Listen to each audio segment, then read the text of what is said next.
Hey folks, welcome back to Fire and Ferment, where smoke meets science and flavor gets a little crazy. Today, I'm breaking down my top 10 essential barbecue tools that I reach for every single cook. These are the ride or die items that make the difference between meh and mouth-watering. I'm not gonna be including the basic duh items. Obviously, you'll need a smoker and fuel for your smoker like charcoal, wood, or pellets, depending on what type of smoker you have. I'm gonna be focusing on the small items, the low-hanging fruit that doesn't cost much and will make your next backyard barbecue as easy as can possibly be. And stick around for the bonus item at the end. It's one of those things you didn't know you needed until you're halfway through a brisket and wondering why your guests are chewing on nothing but dry, salty, peppery sadness. Also, quick heads up, I'll be featuring a few ThermoPro tools in here. I genuinely use these, and if you want to grab one, there's a discount code and link in the description below. Let's dive in. First up, the Boney Knife. This thing is like a scalpel for meat.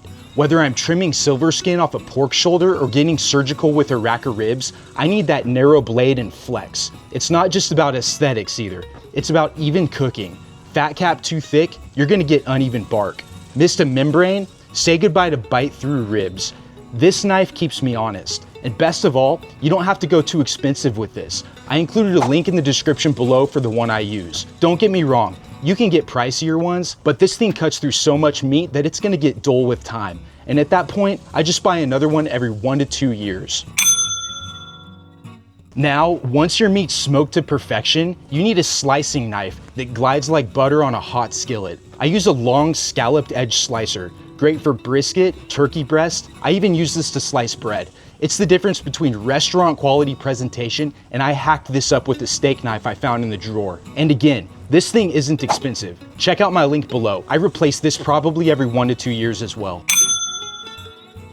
Let's talk about heat gloves. I used to be that guy who thought a folded up towel was enough. Spoiler, it's not. These gloves let me grab hot grates, move cast iron, pick up logs that are on fire, and even flip tomahawks caveman style straight on the coals. They're like armor for your hands, and they've saved me asking myself, why does my palm smell like a burnt marshmallow more than once? And once again, link below. By the way, I've got links below on all of these items, so you can check them all out.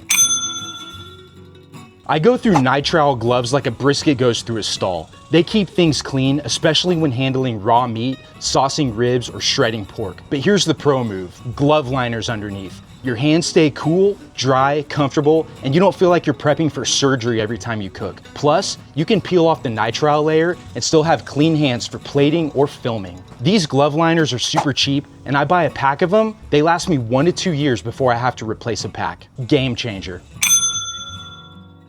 Okay, here's the tech I swear by, ThermoPro. I use the Lightning for instant reads for both barbecue and indoor cooking alike. The Lightning gives you an instant temp readout in less than 1 second, so it's super fast. That's a huge perk because you can check an instant temp on a piece of hot meat in a smoker without losing a bunch of heat while the smoker door is open. It's also super accurate, incredibly durable, and waterproof. If you're anything like me, you barbecue rain or shine, so you need a thermometer that can handle the elements. The Lightning is perfect for this. You can pick up the Lightning by clicking the link below and using code FIREFERMENT20 for 20% off your order of at least $30 or more with ThermoPro products. Next up, I use the Temp Spike, Twin Temp Spike, and Temp Spike Pro for wireless monitoring with large cuts of meat so I can be inside on the couch while my meat smokes away outside. This rocks during the heat of the summer and the cold of the winter. I want to park a bit on the Temp Spike Pro, also known as the TP980.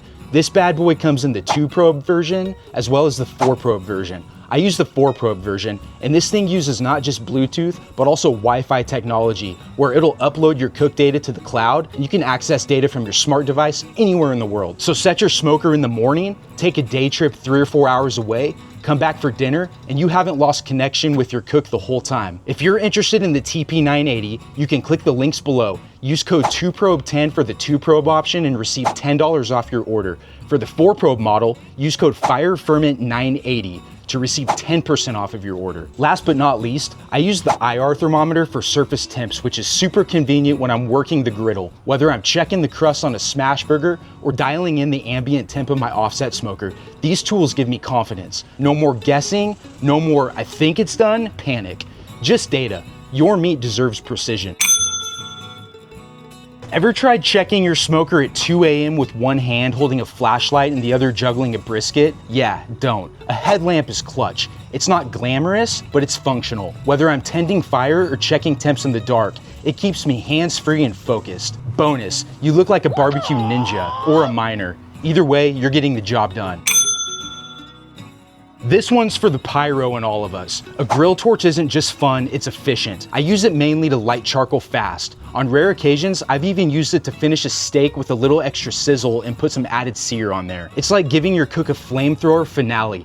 Just don't get carried away and start branding your logo into the brisket. Unless, actually, that's kind of genius. This might seem random, but a galvanized bucket is my catch-all. Ash disposal, grease trap, tool holder, you name it. It's rugged, cheap, and doesn't melt when you toss in hot coals. I've even used it as a makeshift stool during long cooks. It's the Swiss Army knife of barbecue accessories. Just don't use it for drinks after. It's earned its scars. When it's time to wrap briskets, I reach for butcher paper. It breathes better than foil, keeps bark intact, and the roller, that's just a quality of life upgrade. No more wrestling with your crinkled sheet while your brisket cools. It's like wrapping a gift, except the gift is smoked meat and your guests cried tears of joy. Foil still has its place. I use it mainly for tinting meat if one part starts to crisp up too quickly, but I actually prefer wrapping my pork butts in this to push through the stall. I also use it on my beef cheeks to cover the beef cheeks after the smoke while they confit Leroy and Lewis style. But don't skimp, get the heavy duty stuff. The thin foil tears like wet tissue paper and will betray you mid-cook. This is barbecue, not origami. You need armor, not confetti. Here's the bonus item. And the only reason it didn't make the top 10 is because it's technically not essential, nor is it cheap. But if you're serious about barbecue, I strongly recommend a food warmer for holding barbecue overnight to serve the next day. You could use an insulated cooler or your oven on its lowest setting, but a dedicated warming oven like this keeps your meat at serving temp without drying it out and actually leads to a much better product in the end. Trust me guys, bang for buck, this thing will take your barbecue to the next level. Plus, it makes your life better because you can actually sleep at night.